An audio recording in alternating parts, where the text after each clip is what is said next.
La Bible dit que Dieu et le ciel sont saints. Et saint veut tout simplement dire parfait. Il est capital de comprendre que Dieu ne peut rien laisser d'imparfait entrer au ciel. Sinon, ce ne serait plus le ciel. La Bible dit aussi que nous avons tous un corps et une âme. À notre mort, notre corps est enterré ou incinéré. Mais notre âme, le vrai nous, vit pour toujours, soit au ciel, soit en enfer. Malheureusement, nous avons un problème, car la Bible dit que si nous avons enfreint une seule des lois de Dieu, par exemple, si nous avons menti une fois, triché une fois, détesté une fois, juste une fois, comme nous l'avons tous fait, soyons honnêtes, alors notre âme devient imparfaite et nous ne pouvons pas entrer au ciel. Connais-tu quelqu'un qui n'a jamais enfreint une seule des lois de Dieu? La réponse est évidemment non. Alors, voilà notre problème. Nous avons tous enfreint les lois de Dieu, c'est pourquoi nous avons tous une âme imparfaite. Ainsi, si à notre mort, notre âme peut aller soit au ciel, soit en enfer, mais que pour aller au ciel, nous devons avoir un casier judiciaire vierge, et aucun d'entre nous n'en avons un, alors cela signifie que nous allons tout droit en enfer. Cela peut sembler dur, et tu te demandes peut-être comment un Dieu plein d'amour a pu créer un lieu tel que l'enfer, et comment peut-il en plus y envoyer des gens? Alors pensons-y dans ce sens. Pense à quelqu'un que tu aimes vraiment. Maintenant, imagine que cette personne ait été assassinée. L'assassin est arrêté et plaide coupable. Mais tu es horrifié lorsque le juge dit « C'est très mal ce que vous avez fait. Mais parce que je suis un juge plein d'amour, je vais vous faire relâcher. » Tu serais très fâché, n'est-ce pas? Pourquoi? Parce que tu sais que lorsque quelqu'un enfreint la loi, il doit être puni. Sinon, il n'y a pas de justice. Donc l'enfer n'est pas une question d'amour, mais de justice. Examinons 3 questions pour comprendre pourquoi il y a ce lieu qui s'appelle l'enfer. As-tu déjà menti une fois dans ta vie? La réponse est sûrement oui, même si ce n'est qu'un petit mensonge. Si tu as menti une seule fois, alors tu es coupable de mensonge. As-tu déjà pris quelque chose qui ne t'appartient pas?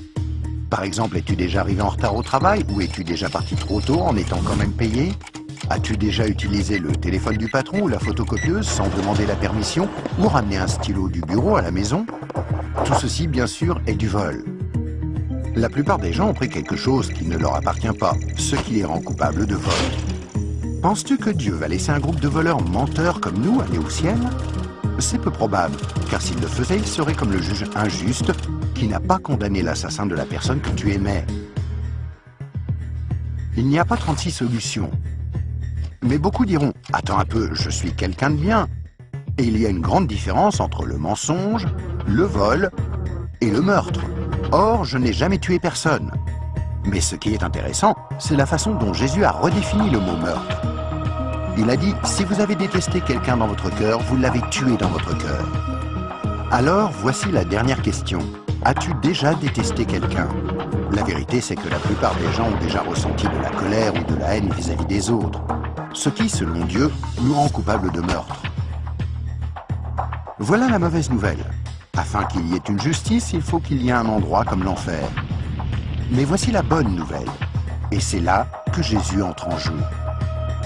Ce qui distingue Jésus du reste du monde, c'est qu'il est parfait. Contrairement à nous, il n'a enfreint aucune des lois de Dieu. C'est pourquoi il a un casier judiciaire vierge, une âme parfaite. Imagine la scène avant que Jésus ne vienne sur terre, il y a 2000 ans. Jésus a regardé dans l'avenir et t'a vu ici aujourd'hui. Il s'est tourné vers Dieu, son Père, et lui a demandé « Père, j'aime les gens de ce monde et je ne veux pas qu'ils aillent en enfer pour avoir enfreint tes lois. Existe-t-il un moyen pour qu'ils soient pardonnés ?» Dieu le Père a regardé son Fils et a dit « Jésus, il n'y a qu'un moyen. Tu devras aller sur terre, devenir un être humain et vivre une vie parfaite. Puis tu mourras d'une mort cruelle sur une croix pour prendre la punition que les gens du monde méritent pour avoir enfreint mes lois. Quand tu auras fait ceci, le jour où ils te demanderont d'échanger leur casier judiciaire avec ton casier judiciaire parfait, alors il leur sera possible d'être pardonnés. » Jésus a accepté volontairement, et il y a 2000 ans, il est venu pour donner sa vie pour nous, pour payer le prix de toutes les lois de Dieu que nous avons enfreintes. Or, il n'y a pas de plus grand amour que lorsque quelqu'un donne sa vie pour nous. Mais il y a encore autre chose que nous devons faire pour être pardonnés. Il y a 3 événements principaux dans la vie de chacun. La naissance et la mort, mais nous n'avons aucun contrôle là-dessus. Mais il y a aussi le 3e, le jour où nous demandons à Jésus de nous pardonner, quand nous lui demandons de nous donner son casier judiciaire vierge. Il y a certaines idées reçues à ce sujet, mais dans la Bible, le principe du pardon de Dieu est clair. Nous ne sommes pas pardonnés en étant baptisés ou confirmés, ni même en priant occasionnellement, ou en allant à l'église, ou en croyant en Dieu, ou en essayant d'être bons. Ce sont toutes de bonnes choses, mais aucune ne nous accorde le pardon. Jésus a dit qu'il y a 2 choses que nous devons faire pour être pardonnés. La première est que nous devons avoir la volonté de nous détourner de tout ce que nous savons être mal et demander pardon à Dieu. Remarquez le mot « volonté ». Il y a peut-être certaines choses que nous nous sentons incapables de renoncer par nos propres forces, telles que dépendance, mauvaises habitudes ou des obsessions.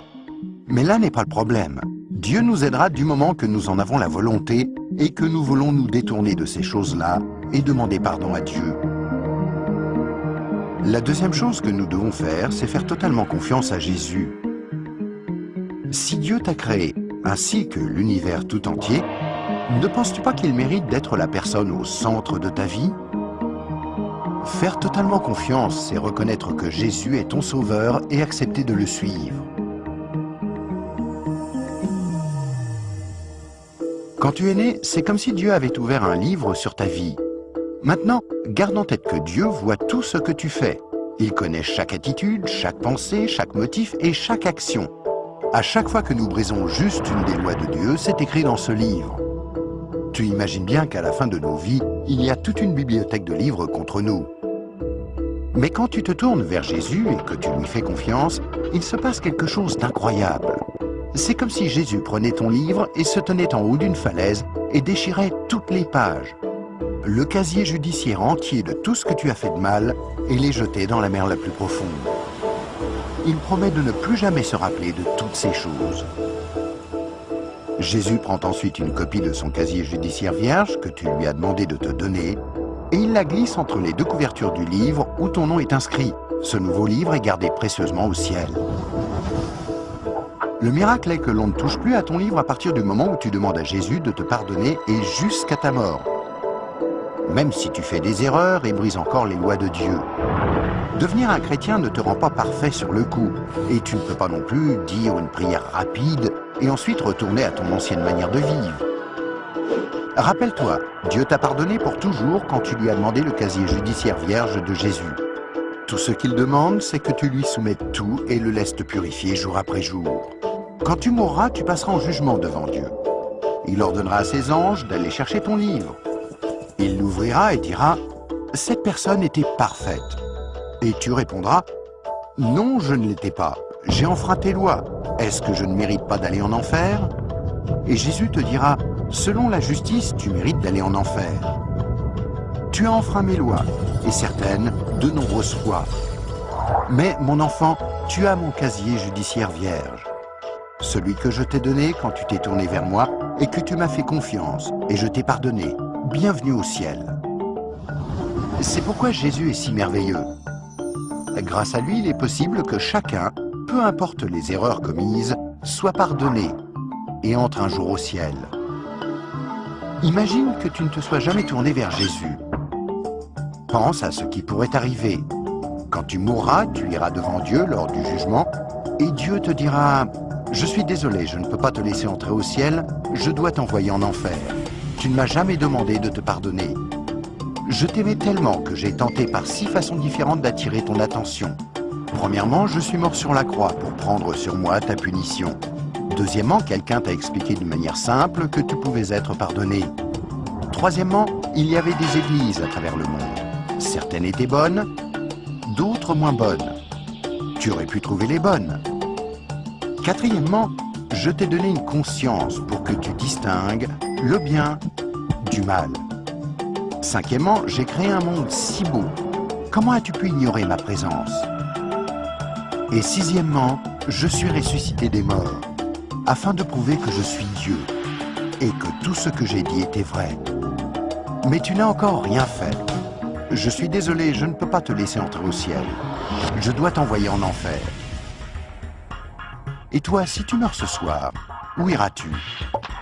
Rappelle-toi, pour entrer au ciel, il faut un casier judiciaire vierge, que tu ne peux avoir sans avoir demandé à Jésus de te donner le sien. Afin de recevoir ce don gratuit, tu dois faire seulement 2 choses. Tout d'abord, tu dois vouloir te détourner de tout ce qui est mauvais dans ta vie et demander pardon à Jésus. Et deuxièmement, tu dois faire totalement confiance à Jésus. À moins de faire ces 2 choses, il t'est impossible d'être pardonné, et à ta mort, il te sera impossible d'entrer au ciel. Ce qui est affreusement triste, parce que c'est la raison pour laquelle Jésus est mort pour toi.